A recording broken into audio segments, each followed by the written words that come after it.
Hello. Hey, thank you for checking out my daily video. I really appreciate it.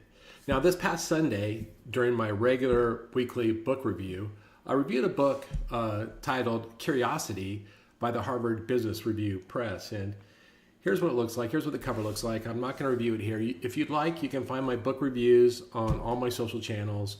Check it out. It was really interesting. And the thing that caught my attention in this book was really the role that curiosity plays in our thinking, our ability to evolve and adjust, and how we can contribute through our curiosity. And you can go back and listen to that blog. But subsequent to posting that blog, I came across a really interesting data point that I want to share with you that is kind of related to it.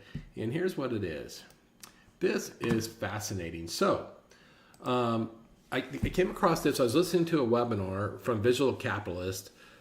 Jeff Desjardins was leading the webinar, and what the webinar title was, Data Storytelling for Organizations. Really interesting webinar. And they have a lot of really cool content coming out about how to use storytelling and data, how to make it more digestible and useful. But nevertheless, the data point that caught my attention was this one that I'm showing you right now, which is more data will be made in the next 3 years than in all of human history combined.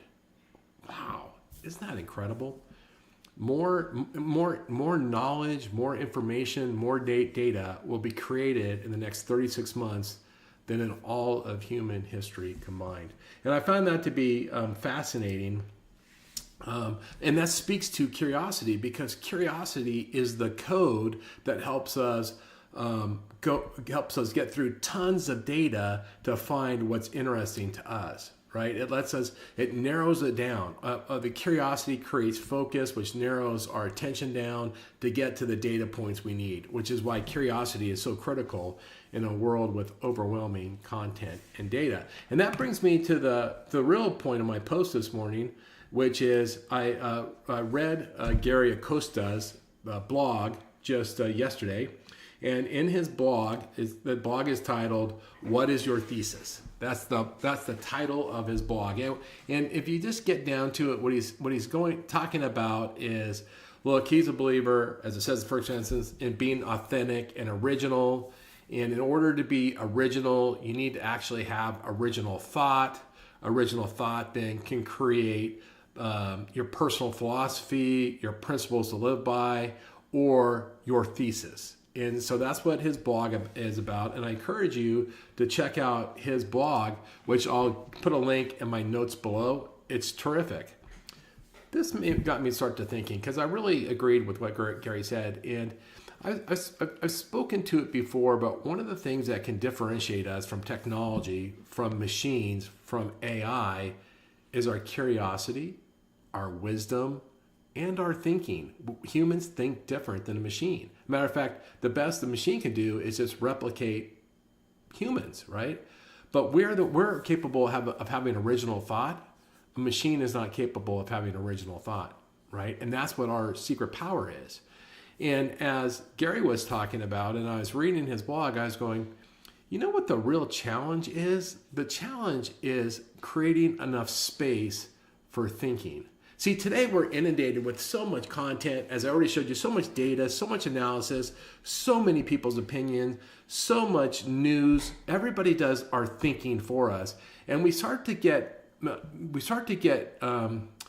misled into thinking that learning or consuming content equals thinking, and it doesn't.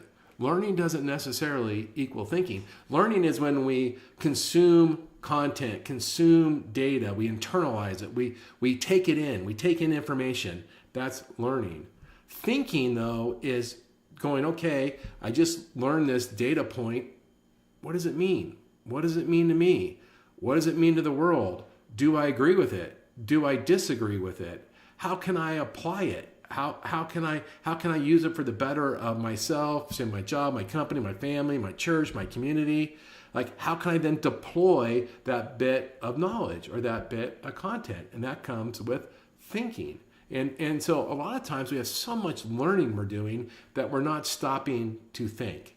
right? And the key here is to create the space to think, right? When you come across an interesting data point, pause and reflect on it and consider what you think about it. Like, do I agree? Do I disagree? The key there is curiosity. Being curiosity about the content you just consumed, right? Then triggers thinking. And as you think, you can innovate. You start to have original thought. But you're the only one that can think that way, because you and I can consume the same bit of content, the same data point, and you're going to think differently about it than I am. And that makes yours original. Doesn't make it more valid, but it could be more valid. And we need more original thought. We need more people thinking, not consuming. And so part of, I guess, my video today is just encouraging everybody to slow down. To when you consume content, when you're learning, slow down to allow for thinking.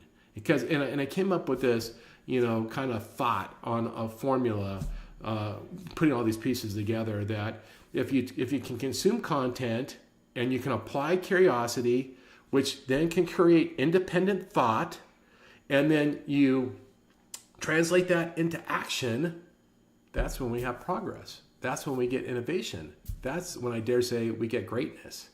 And we all have it in us. You have it in us, in you, I have it in me, but we have to allow for that process to work, which means we have to allow for the space for it to happen. And so as you consume content, be curious. Let curiosity be the trigger to your thoughts, to be the trigger to your innovation, to your original, contribution, and then apply it to action. And who knows?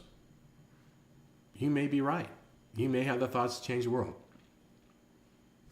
That's it.